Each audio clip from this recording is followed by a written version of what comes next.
दोस्तों नमस्कार। दोस्तों हर इंसान अपने पैसों पर ज्यादा पैसा कमाना चाहता है। साथ ही साथ ये भी चाहता है कि वो जो पैसा कहीं निवेश करने जा रहा है वह सुरक्षित रहे। तो इस मामले में ज्यादातर लोगों का भरोसा बैंक एफडी या पोस्ट ऑफिस एफडी पर होता है। हालांकि म्यूचुअल फंड और शेयर बाजार में भी पैसे लगाकर लोग अच्छा खासा पैसा कमाते हैं, लेकिन शेयर बाजार और म्यूचुअल फंड काफी रिस्की होता है, इसमें पैसा डूब भी सकता है। तो अगर आप बैंक एफडी में पैसा लगाने जा रहे हैं या फिर पैसा आपने लगा रखा है बैंक एफडी में, तो आपके लिए बहुत ही जरूरी खबर है। पूरी खबर क्या है इस एपिसोड में हम आपको आगे बताएंगे, लेकिन सबसे पहले आप सबसे गुजारिश है कि चैनल के लिए नए हैं तो तुरंत सब्सक्राइब कर लीजिए, वीडियो को ज्यादा से ज्यादा शेयर कीजिए ताकि ज्यादा से ज्यादा लोगों तक जानकारी पहुंचे। हो सकता है आपके एक शेयर से आपके किसी अपनों का ही फायदा हो जाए। तो चलिए आगे बढ़ते हैं और बात कर लेते हैं बैंक एफडी की। दरअसल देश के केंद्रीय बैंक भारतीय रिजर्व बैंक यानी आरबीआई ने 6 जून 2025 को रेपो रेट में आधे प्रतिशत यानी 0.50% की कटौती करते हुए इसे 5.5% कर दिया है। और यह जो कटौती है वह तुरंत प्रभाव से लागू भी हो गई है। आरबीआई के इस फैसले से लोन लेने वालों को जहां फायदा होगा, वहीं पर जो लोग एफडी करते हैं उनको नुकसान होगा।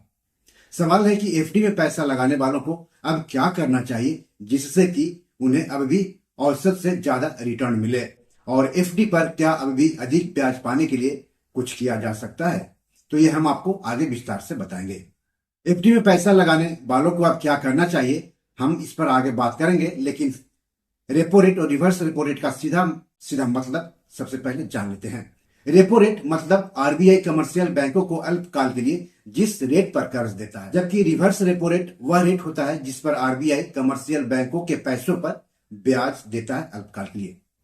रेपो रेट के घटने से रिवर्स रेपो रेट भी घटता है और रेपो रेट के बढ़ने से रिवर्स रेपो रेट भी बढ़ता है। मतलब अगर रेपो रेट घटाया गया तो लोन तो सस्ता होगा, लेकिन एफडी पर ब्याज भी घट जाएगा। वहीं अगर रेपो रेट बढ़ता है तो एफडी पर ब्याज तो बढ़ेगा, लेकिन लोन महंगा हो जाएगा, यानी आपकी ईएमआई बढ़ जाएगी। अब बात कर लेते हैं कि एफडी में पैसा लगाने वालों को क्या करना चाहिए। क्योंकि रेपो रेट में कटौती हुई है, यानी एफडी की ब्याज दरों में बैंक कमी करेंगे। जाहिर सी बात है जो लोग एफडी में निवेश करते हैं उनको बैंकों के इन फैसलों से नुकसान होगा। आपको बता दूं कि एफडी में ज्यादा ब्याज मतलब ज्यादा फायदा और कम ब्याज मतलब कम फायदा। तो फरवरी 2025 से एफडी दरों पर क्या असर पड़ा है, आपको बता दूं कि फरवरी 2025 से लेकर के अब तक आरबीआई ने रेपो रेट में 1% की कटौती कर दी है। आरबीआई ने फरवरी और अप्रैल 2025 में हर बार रेपो दर में 25 बीपीएस यानी 0.25% की कटौती की है। लगातार 2 दरों में कटौती के कारण बैंकों ने एफडी ब्याज दरों में आक्रामक रूप से कमी की है। एसबीआई रिसर्च रिपोर्ट के अनुसार फरवरी 2025 से एफडी दरों में 30 से लेकर के 70 बेसिस पॉइंट यानी 0.30% से लेकर के 0.70% की सीमा में कमी की गई है। फिक्स डिपॉजिट ब्याज दरों में कमी के साथ साथ बैंक बचत बैंक खातों पर ब्याज दरों में भी कमी कर रहे हैं। तो जाहिर सी बात है बैंकों के इन फैसलों से बैंक में पैसा रखने वालों को नुकसान उठाना पड़ रहा है। एसबीआई ने अपनी रिपोर्ट में कहा है कि बैंकों ने बचत खातों पर ब्याज दरों को पहले ही 2.70% की न्यूनतम दर पर घटा दिया है। देखिए बैंकों में सेविंग्स अकाउंट भी होता है और एफडी और आरडी अकाउंट भी होता है। सेविंग्स अकाउंट मतलब आप यूं ही पैसा छोड़ देते हैं और सेविंग्स अकाउंट पर बैंक कम ब्याज देते हैं, जबकि एफडी और आरडी पर बैंक ज्यादा ब्याज देते हैं। तो कभी भी अगर आपके सेविंग्स अकाउंट में ज्यादा पैसे हो तो उसे यूं ही मत छोड़ दीजिए, एक्स्ट्रा पैसों की एफडी करा दे या फिर आरडी करा दे। इससे आपको सेविंग्स के मुकाबले ज्यादा ब्याज मिलेगा, यानी ज्यादा फायदा आपको होगा। अब सवाल है कि निवेशकों को भविष्य में एफडी दरों में कितनी कटौती की और उम्मीद करनी चाहिए। आरबीआई ने फरवरी से लेकर के अब तक 3 बार रेपो दर में कटौती की है। एसबीआई रिसर्च के अनुसार आने वाली तिमाहियों में जमा दरों में ट्रांसमिशन मजबूत होने की उम्मीद है। वित्त वर्ष 2025-26 यानी जो मौजूदा वित्त वर्ष है उसमें रेपो दर में 100 बेसिस पॉइंट यानी 1% की कटौती की अभी भी संभावना जता रहा है एसबीआई। ऐसा होने की संभावना है यदि सीपीआई मुद्रास्फीति 4% के मध्यम अवधि के लक्ष्य से नीचे रहती है, जो चक्रीय मंदी से लड़ने में विकास का समर्थन करती है, और यदि लोन वृद्धि धीमी रहती है तब मतलब एफडी पर ब्याज दर में आगे और कमी आ सकती है। तो जिन लोगों को एफडी पर भरोसा होता है उनके लिए खतरे की घंटी है, क्योंकि एफडी पर ब्याज दरों में और कमी के आसार जताए जा रहे हैं। ऐसे में सवाल उठता है कि एफडी ब्याज दरों में गिरावट के रूप में निवेश की कौन सी रणनीति होनी चाहिए। जब अर्थव्यवस्था में ब्याज दरें गिर रही हो तो एफडी निवेशकों के लिए ज्यादा रिटर्न कमाने के बहुत ही सीमित विकल्प उपलब्ध होते हैं। हम आपको वो काम बता रहे हैं जो आपको नुकसान को कम करने और मौजूदा स्थिति का अधिकतम लाभ उठाने के लिए करना चाहिए। तो पहला है मौजूदा उच्च दरों पर एफडी में पैसा लगाएं। आने वाले महीनों में फिक्स डिपॉजिट पर ब्याज दरों में गिरावट आने की संभावना है। हालांकि ऐसा होने में कुछ समय अभी लग सकता है। कई बैंक अभी भी आकर्षक दरों पर एफडी की पेशकश कर रहे हैं। इसलिए एफडी निवेशकों के लिए जल्द से जल्द मौजूदा उच्च दरों पर एफडी में पैसा निवेश करना जरूरी है। कुछ बैंक अभी भी लंबी अवधि की फिक्स डिपॉजिट के लिए 8% या उससे अधिक की ब्याज दरें दे रहे हैं। हालांकि चूंकि एफडी पर वर्तमान में उपलब्ध उच्चतम ब्याज दरें छोटी वित्त बैंकों द्वारा दी जा रही है, इसलिए आपको अपनी मूल राशि की सुरक्षा की जांच जरूर करनी चाहिए। यदि आप किसी ऐसे बैंक में एफडी में निवेश करते हैं जिसे जोखिम भरा माना जाता है, तो बेहतर होगा कि आप अपनी एफडी में उस बैंक में करें जहां 5 लाख रुपए के जमा बीमा कवर की सुविधा हो। कई प्रमुख बैंक वर्तमान में लंबी अवधि की सावधि जमाओं के लिए 7% या उससे अधिक की ब्याज दर की पेशकश कर रहे हैं। तो अभी भी आपके पास मौका है एफडी पर ज्यादा ब्याज पाने का। आप रिसर्च करें, कई बैंकों की तुलना करें और जो बैंक ज्यादा ब्याज दे रहे हैं वहां पर निवेश करने की कोशिश करें और ये भी देख लें कि उन बैंकों में आपके 5 लाख रुपए तक सुरक्षित रह सकते हैं या नहीं रह सकते हैं। मध्यम से लंबी अवधि की एफडी चुनना फायदेमंद। मध्यम से लंबी अवधि यानी 5 साल से लेकर के 10 साल तक की अवधि के लिए एफडी करें। आपको बता दूं कि बैंक 7 दिनों से लेकर के 10 साल तक की अवधि के लिए एक बार में निवेश करने की सुविधा देते हैं।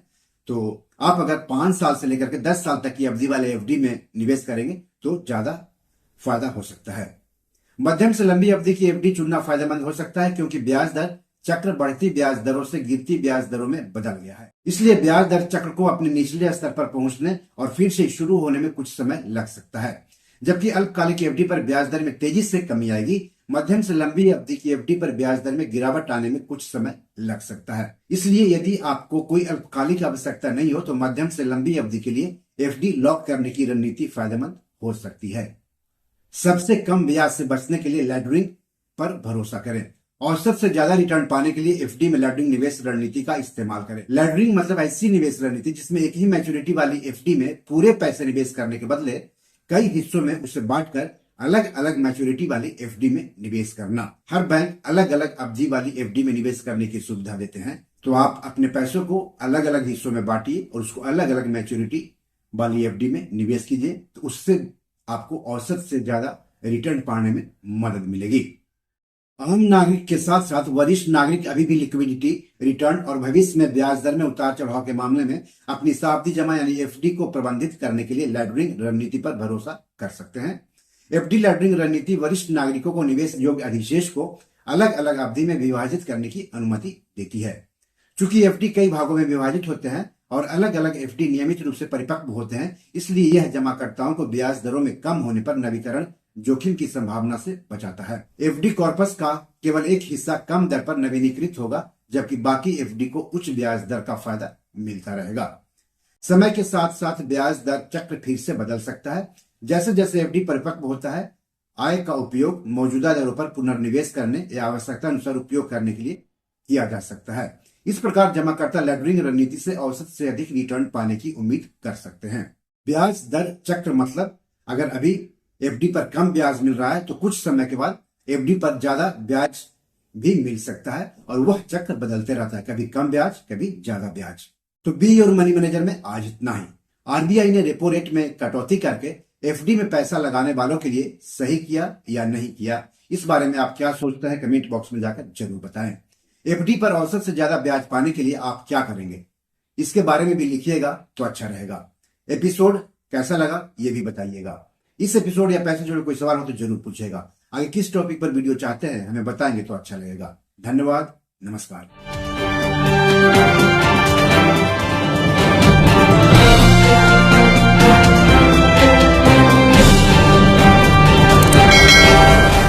दोस्तों, ये मेरी 7 किताब है जो कि amazon.com पर पब्लिश है। आप इसे डाउनलोड करके पढ़ सकते हैं। इन किताबों के लिंक्स इस वीडियो के डिस्क्रिप्शन में दिए हुए हैं।